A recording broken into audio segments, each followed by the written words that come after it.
Ndabasuje kandi mbifurije ibihe byiza mwebwe mwese mukomeje kudukurikira mukomeje kuba natwe makuru ndetse n'ibiganiro bitandukanye dukomeje kugenda tubagezaho. Ndizera neza ko muri mumeze neza, bari mu Rwanda, bari hanze y'igihugu cy'u Rwanda, bakomeza kuba natwe, bakomeza kudukurikira mu by'ukuri. Ndakomeza kubifuriza ibihe byiza. Ikaze rero mu makuru yacu, amakuru azindutse avugwa cyane cyane ku butaka bw'u Rwanda. Na yahe mu by'ukuri inkuru itugeraho muri aka kanya iravuga yuko Radio na TV1 yasezereye abanyamakuru bagera kuri 3 kubera ingaruka za COVID-19 zahungabanyije ubukungu.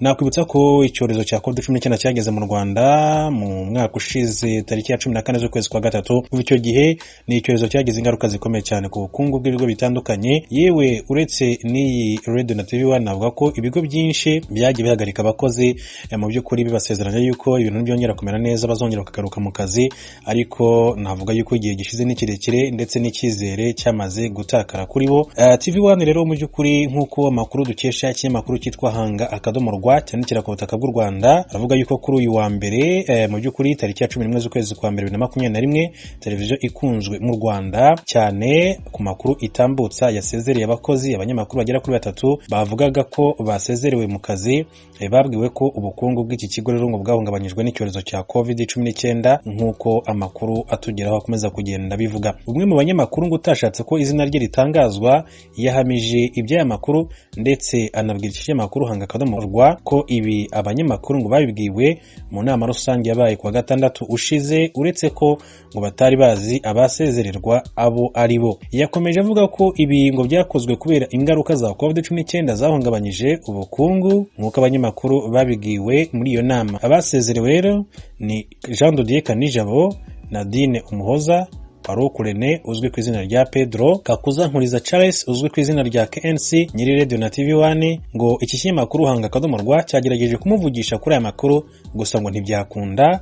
Gusa amakuru rero mu by'ukuri yakomeje kugenda agaragara nuko rero aba banyamakuru bamaze kwirukanwa cyane, barimo n'uyu munyamakuru witwa Jean Dodier Kanijabo uherutse guhabwa igihembo cy'umunyamakuru w'umwaka mu Rwanda. Bakaba rero mu by'ukuri ngo bamaze gusezererwa kubera impamvu z'uko hari icyorezo cya COVID-19 cyagize ingaruka zikomeye cyane ku bukungu bw'u Rwanda ndetse n'ibigo bitandukanye, birumvikana bidasize n'iki kigo. Navuga ko ari kimwe mu bigo bikomeye cyane, ikigo cya Radio na TV1. Navuga ko rero ari inkuru ibabaje, atari inkuru nziza mu by'ukuri kuri bagenzi bacu b'abanyamakuru. Kuba rero mu by'ukuri batakaje imirimo muri ibi bihe bikomeye cyane, navuga ko ibintu byongeye gusa nkaho biba bibi cyane, kubera yuko nta movement mu mujyi, ibintu biragoye cyane kubera icyorezo cya COVID-19, ariko twizera neza ko mu by'ukuri Imana izongera kubashoboza bakongera kubona akandi kazi, cyane ko ari bamwe mu banyamakuru nemera, bamwe mu banyamakuru bakomeye cyane, ndetse kaba binagaragazwa nuko nk'uyu Jean Dodier Kanijabo mu mwaka ushize ni uherutse guhabwa igihembo cy'umunyamakuru w'umwaka mu Rwanda. Navuga yuko rero mu by'ukuri kubona kandi kazi bitazigera bibagora cyane. Nadine Umuhoza ni umwe mu banyamakuru bazi kuvuga amakuru neza kuri televiziyo. Rene Pedro uyu nguyu navuga ko nawe ari umunyamakuru mwiza cyane ku bijyanye no kuripotinga cyangwa se gutara amakuru. Uyu rero kandi navuga ko Farouk Rene Pedro kuri ni inshuti ya KNC nk'uko abantu benshi babizi cyane, kuko bagiye banakina n'amakinamico akomeye cyane mbere yuko baza gushinga Radio na TV1. Hanyuma umwe mu banyamakuru n'iki gitangazamakuru nk'uko tubikesha n'undi kinyamakuru Hanga.rwa yanditse kuri social media zagira ati bakunzi ba TV1 by'umwihariko abo twabanye muri gahunda y'amakuru kuri iki gitangazamakuru, nifuje kubamenyesha ko kuva kuri uyu wa mbere tariki ya 11 z'ukwezi kwa 2021 nakiriye ibaruwa y'ubuyobozi bwa TV1 na Radio 1 imenyesha ko ubusubitse amasezerano y'umurimo twari dufitanye kubera impamvu za COVID-19. Ndashimira buri wese twabanye mu rugendo rw'imyaka 6 nari maze mbagezaho amakuru. Ati nshimiye kandi abo twamenyanye, abangiriye inama n'abampaye ibitekerezo bitandukanye muri aka kazi. Ati mukomeze mwubahiriza ingamba zo kwirinda icyorezo cya COVID-19. N'umwe rero mu banyamakuru mu by'ukuri watambukije ubutumwa bwe kuri social media asezera abakunzi be rero bamumenye cyane cyane kuri Radio na TV1. Reka rero tuve kuri inkuru mu by'ukuri dukomeze n'andi makuru atandukanye yatangajwe muri iki gitondo. Mu Rwanda habakora umwuga wo gutwara abantu n'ibintu kuri moto binubira igiciro c'ubwishingizi, bavuga ko cyongereye ku nshuro zigera kuri 2 mu gihe gitonya cyane. Societe y'ubwishingizi Assurance muri rw'ifaransa yitwa Radiant yo ivuga ko yahisemo kuduza ivyo biciro inyuma yo kubona ko iri kwirahomba bitewe n'ubwinshi bw'isanganya z'abatwara za moto. Inkuru irambuye na Eric Bagira ubusa ari Kigali mu Rwanda. Ukurikije uko abashinzwe sosiyete y'ubwishingizi bw'ibinyabiziga babisobanura muri Radiant, umwanzuro wo kuzamura igiciro cy'ubwishingizi ku batwara abagenzi kuri moto bawushingiye ku mubare w'impanuka zikomoka kuri moto, nk'uko bisobanurwa na Madame Solange Muteteri ushinzwe ubwishingizi bw'ibinyabiziga muri sosiyete y'ubwishingizi ya Radiant. Ariko iyo turebye impanuka ziterwa na moto dusanga byo bikabije. Buri munota haba hari umuntu ugushijwe na moto, akaba akomerekejwe na moto cyangwa se yishwe na moto. Kandi ntabwo ari ibyo gusa, uko moto iguye akenshi muzasanga ibigonganye n'iyindi. Niyo mpamvu rero aka kanya tureba uwo mwihariko w'impanuka zikomoka kuri moto. Aganira n'ijwi rya Amerika, Bwana Daniel Ngarambe ukuriye ihuriro ry'abatwara abagenzi kuri moto mu Rwanda yasobanuye ko sosiyete ya Radiant yazamuye igiciro itateguje abamotari, ari naho havuka kwinuba kw'abahagarariye. Aravuga ko iyi sosiyete y'ubwishingizi yazamuye igiciro ubugira kabiri mu mwaka umwe.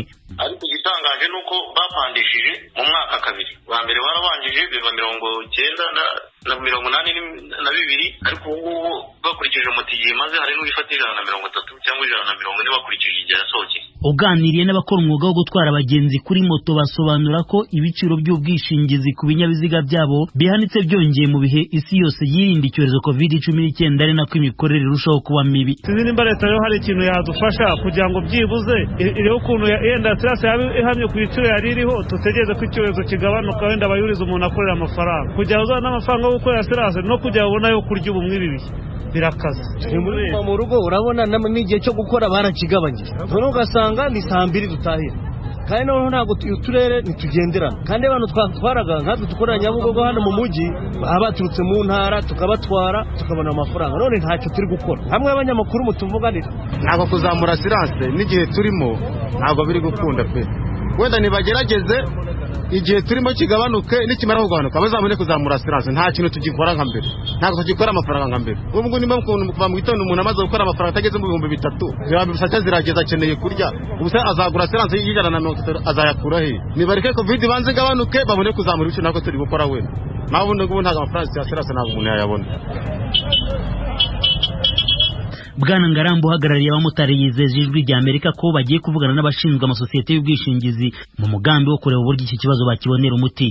Akavuga ko iki kiguzi kije kiyongera ku yandi mafaranga babazwa ku buryo byatera igihombo. Turagumya tuvugane n'inzego zibishinzwe, wenda tujye inama turebe nimba uko bishobora gukorwa cyangwa se uburyo babisobanuramwe abamotari bakabyumva. Iyo bitabaye ko nyine urumva bagura bumva ko bari guhendwa, ariko noneho nge ngaruke ku mikorere y'umumotari n'amafaranga bazwa.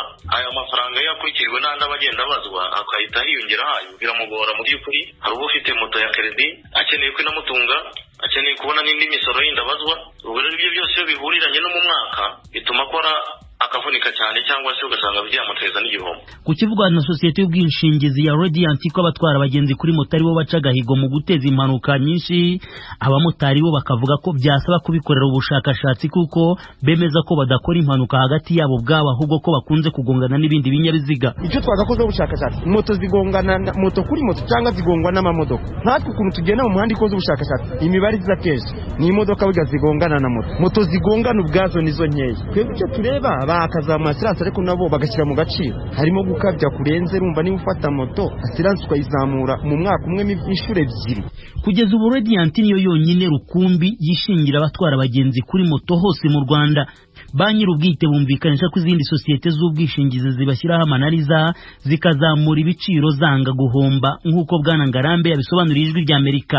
Andi masilance ahubwo yanze abamotari azamura ibiciro. Andi masilance yanga kujya kwihuza na systeme ya Rura rero Radiant nizo yadutangarije ko zujuje ibisabwa. Imibare itangwa na sosiyete y'ubwishingizi ya Radiant igaragaza ko mu mwaka ushize 2020 abamotari bishyuye isosiyete amafaranga asaga miliyari 2 na miliyoni 400, ariko iza kwishyura asaga miliyoni 4 na miliyoni 764 z'amafaranga ku bakomerekeye cyangwa baguye mu mpanuka, ikabarura igihombo cya miliyari ziri hejuru y'ebyiri z'amafaranga, ari nayo ntandaro yo kuzamura igiciro cy'ubwishingizi bwa moto. Sosiyete ya Radiant isobanura ko kugeza ubu amafaranga yakira kuri moto imwe ari 102 angana na 279 ku munsi y'ubwishingizi hatabariwemo akatwa ajya mu misoro. Icyakora abahagarariye abamotari bagakomeza kuzamura impungenge ko igihe iki giciro cy'ubwishingizi cyakomeza gutumbagira byazaba intandaro yo kujya babona abamotari bishora mu mihanda nta bwishingizi. Sosiyete ya Radiant ariko igakomeza kurema agatima bazajya bitwara neza ko niba badakora impanuka hashobora kuzajya habaho ubwumvikane bakagabanyirizwa ku giciro bishyura. Bwana Marc Rugenera ni ukuriye iyi sosiyete. Yaba umumotari yaba n'undi ufite imodoka aho bizaba bigaragara wa mugani ko atigeze ateza impanuka n'imwe, uwo ngo yagombye kugabanyisha. Noneho wa wundi nawe waziteje wa mugani akongezwa. Naho ubundi se ko turimo kuvuga ko ushobora guteza impanuka imwe igatuma yishyurwa inshuro 50, inshuro 200 amafaranga watanze mu bwishingizi. Icyo nicyo kibazo kiba. Kugeza ubu mu Rwanda hose harabarurwa abamotari bari mu 50,000 nk'uko imibare iheruka mu 2020 itangwa n'ihuriro ryabi bigaragaza. Hagira ubusajwi ry'Amerika i Kigali. Ijwi ry'Amerika Washington DC mu Kirundi no mu Kinyarwanda. Turabandanya n'amakuru tubafitiye muri kano kanya. Ishirahamwe ryashinzwe n'impunzi ziba muri Uganda ziharanira amahoro hamwe n'uburenganzira bwa kiremwa muntu riraburira impunzi zose zahungiye muri ico gihugu kutivanga muri politike yacu na cane cane muri ibi bihe vy'amatora. Inkuru irambuye na Ignatius Rahizi ari Kampala, Uganda. Ubu igihugu cyose cyugarijwe n'umwuka wa politiki utari mwiza cyane cyane bitewe nuko ukwiyamamariza umwanya w'umukuru w'igihugu kwaranzwe n'imvururu nyinshi, bamwe bakazitakarizamo ubuzima. Hari bamwe bakeka ko hashobora kwaduka imvururu mu gihe akanama gashinzwe amatora gatangaje uwatsinze amatora. Ibi byatumye abashinzwe umutekano mu gihugu biyama bashobora kuba bafite ibitekerezo byo guteza imvururu kubirika. Kandi ibi byatumye n'abasirikare benshi batangiye gushirwa ku mihanda mu mijyi itandukanye kugira ngo bazashobore guhagarika izo mvururu ziramutse zadutse nyuma y'amatora. Ni muri urwo rwego ishyirahamwe ry'impunzi riharanira uburenganzira n'amahoro birimo gutambutsa ubutumwa ku mbuga nkoranyambaga cyane cyane izihuza impunzi rizikangurira kwirinda kwivanga muri politiki y'iki gihugu kizicumbikiye. Naleta mesaji kwa ndugu wangu wote